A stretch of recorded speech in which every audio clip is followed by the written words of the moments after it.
तो जी, जी नमस्कार सर। नमस्कार। हम आज बात करने जा रहे हैं सर उत्तर प्रदेश आशा की जो तमाम कठिनाइयां हैं उस पर लगातार चर्चाएं चल रही हैं। उसी के संबंध में हम आपसे बात करेंगे। पहले हम लोगों का परिचय दिलवा दें आपका।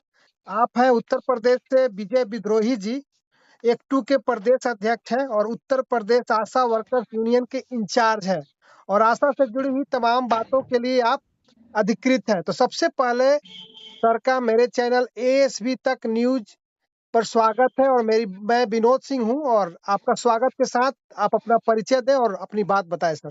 धन्यवाद, मैं विजय विद्रोही जी जी एक्टू उत्तर प्रदेश का अध्यक्ष हूँ और यहाँ आशा वर्कर्स यूनियन पर खास तौर से मेरी जिम्मेदारी है। तो अभी हम लोग तो उत्तर प्रदेश के अंदर लगातार 3 साल से एक बहुत जबरदस्त एक धारावाहिक आंदोलन चल रहा है। जी जी बहुत खराब स्थिति है जी आशा वर्कर्स की। इनको 2000 रुपए मिलता है प्रोत्साहन राशि। प्रोत्साहन राशि। जी जी 1500 रुपया हम लोगों ने 2021 में लड़ करके राज्य वित्त से प्रतिपूर्ति राशि मंजूर करवाई थी। वो 2022 से मिल रही है, जनवरी के महीने से। जी जी जी जी काम का दायरा 5 काम से बढ़कर के 54 काम तक पहुंच गया है। जी जी पहले 5 काम लिया जाता था, अभी 55 54 55 काम और हर महीने एक नया कोई काम निकाल के ढूंढ के ले आते हैं जी जी जी जी और उसमें लगा देते हैं और कोई पैसा तय नहीं है कि किसका मिलेगा किसका नहीं मिलेगा।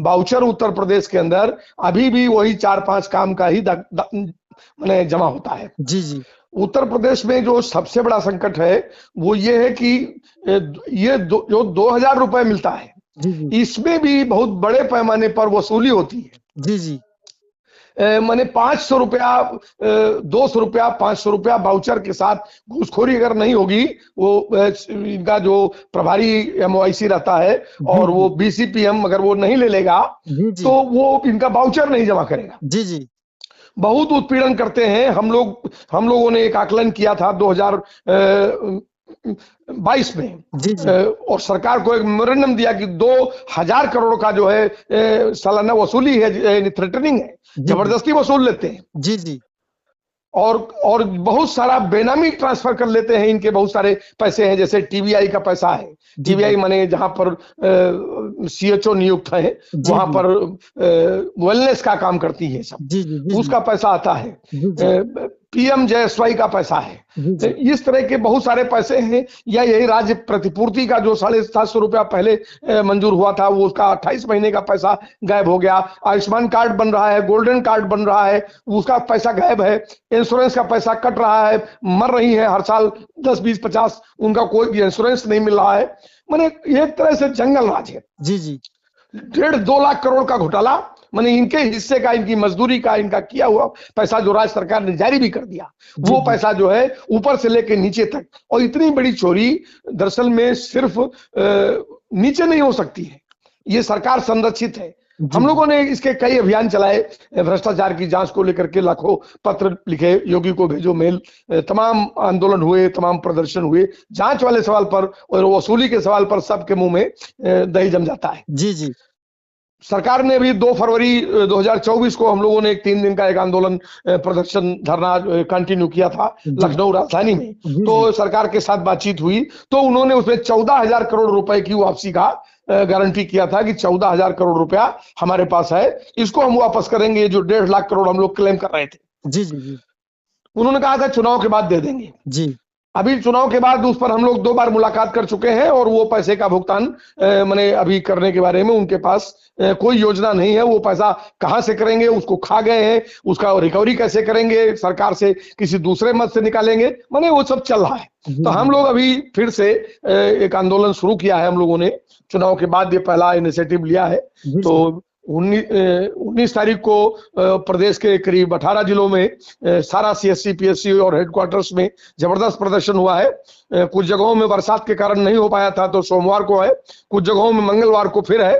तो इस तरह से हम लोग, और आगे 26 सितंबर को हम लोग राजधानी मार्च का हम लोगों ने नारा अभी से दिया है जी और जी 14 अगस्त को हम लोग जिला हेडक्वार्टर्स को मतलब जमाव करेंगे। जी तो सीएम। यही है जी जी बेसिकली जो बेसिक सवाल है वो सवाल ये है कि 2013 में भारतीय श्रम सम्मेलन में एक सिफारिश हुई थी जी कि आशा वर्कर्स को, मिड डे मील वर्कर्स को और आंगनवाड़ी को जी जी श्रमिक का दर्जा देकर के इनको न्यूनतम वेतन दिया जाए। जी मनमोहन सिंह जी उस समय प्रधानमंत्री थे और खड़गे साहब जो इस समय कांग्रेस के अध्यक्ष हैं, ये उस सम्मेलन के श्रम मंत्री थे और उसकी अध्यक्षता इन्होंने की थी। जी जी 2013 से भारतीय श्रम सम्मेलन की वो सिफारिशें धूल खा रही हैं, सरकार उसको देखना नहीं चाहती है। 17 के बाद मोदी सरकार ने कोई श्रम सम्मेलन बुलाया नहीं, जी जी तो न मातृत्व अवकाश मिल रहा है, न न्यूनतम वेतन मिल रहा है और न ही इनके काम की कोई सीमा है। जी तो ये 3 बड़े सवाल हैं कि जी इनके काम की सीमा तय की जाए,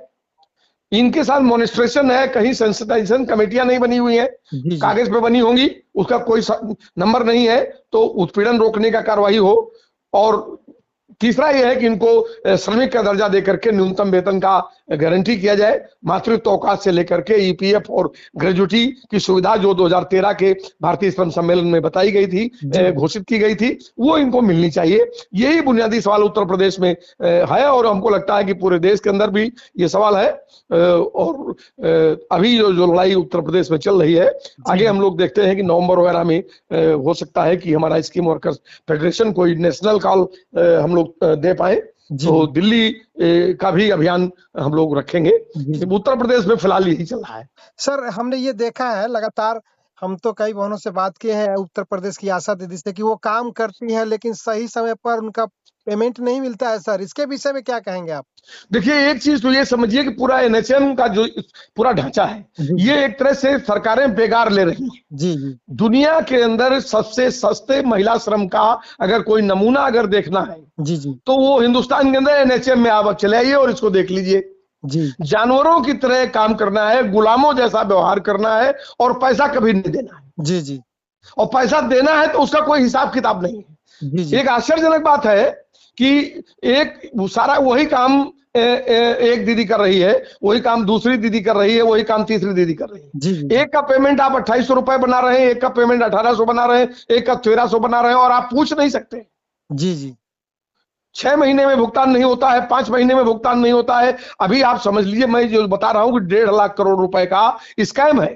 तो ये 1.5 लाख करोड़ का स्कैम ये है कि 2017 से लेकर के और 2023 12 सितंबर तक 1.5 लाख करोड़ रुपए इनके किए गए काम के नहीं दिए गए हैं। जी जी अगर उसे राज्य सरकार ने जारी कर दिया है तो ये लोग खा गए हैं, और अगर नहीं खा गए हैं तो राज्य सरकार दे।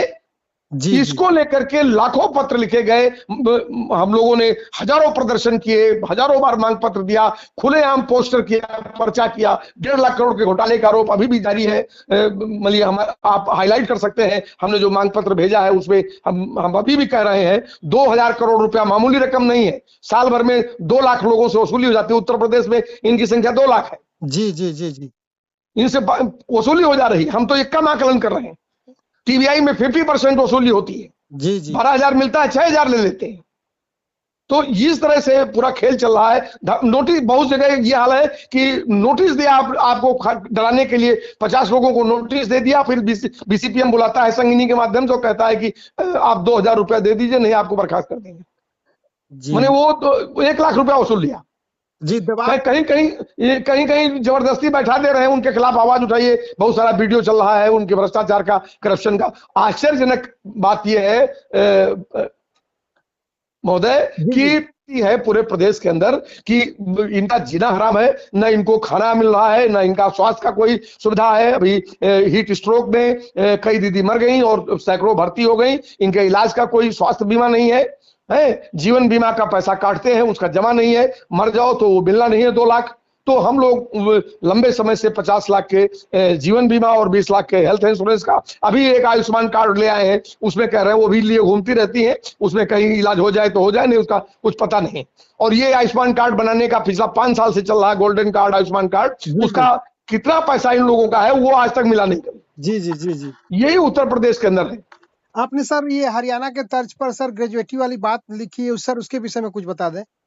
देखिए, ग्रेजुटी का जो सवाल है वो उसमें एक तो हरियाणा में वो लड़ करके उन्होंने हासिल किया इसको। जैसे बिहार के अंदर एक बात हुई कि उन्होंने कहा कि भाई हम प्रोत्साहन राशि नहीं, हमको मानदेय चाहिए। जी जी तो बिहार सरकार ने अभी उसको एग्जीक्यूट किया नहीं किया, लेकिन मानदेय के बारे में एक पहला क्लाज उनके समझौते में बिहार में पिछले साल के आंदोलन में हुआ कि मानदेय देंगे। जी जी वो जी प्रोत्साहन राशि को मानदेय में तब्दील करेंगे और उसके लिए वो कैबिनेट करेंगे, गजट लाएंगे। जी जी जी उसी तरह ग्रेजुटी का 2 लाख रुपया ग्रेजुटी रिटायरमेंट पर अभी ये 20,000 पूरे देश में देते हैं। जी जी देते हैं, उन्हें खा जाते हैं उसको भी, जी लेकिन जी कागज पर ये 20,000 देते हैं जी कि आप जा रही हैं तो 20,000 लेते जाइए। जी जी तो ग्रेजुटी एक्चुअल में किसी भी कर्मचारी का हक है। सुप्रीम कोर्ट ने, माननीय सुप्रीम कोर्ट ने अभी अपने एक जजमेंट में, गुजरात की एक आंगनवाड़ी वर्कर का एक जजमेंट था, उसमें सुप्रीम कोर्ट ने कहा कि ग्रेजुटी इनका हक है, वो स्कीम वर्कर है या कोई भी है, जी जी वो किसी भी कर्मचारी नहीं, कार्मिक का हक है।